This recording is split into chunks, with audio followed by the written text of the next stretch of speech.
అందరికీ నమస్కారం.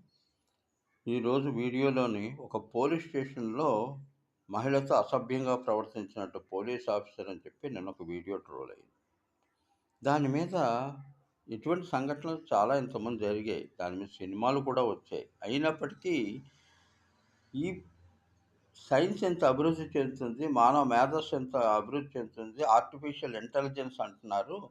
ఇన్ని అంటున్నప్పుడు కూడా సహజమైనటువంటి మానవ మేధస్సు ఎందుకు ఇలా ప్రవర్తిస్తుంది అన్నదానికి అర్థం ఎవరు ఏ మెడికల్ సైన్స్ చెప్పలేదు. తనకు తానే చెప్పగలడు ఎందుకు ఆ బుద్ధి ఎలా జరిగిందో. ఇటువంటి పరిస్థితుల్లో మానవుడు ఏం చేయాలంటే ఎవడు ఏం చేయలేడు. ఏ నిమిషానికి ఏ బుద్ధి మారునో ఎవరూహించెదరు. నిధి విధానము ఎటుల మారునో ఎవరు చూడగలరు.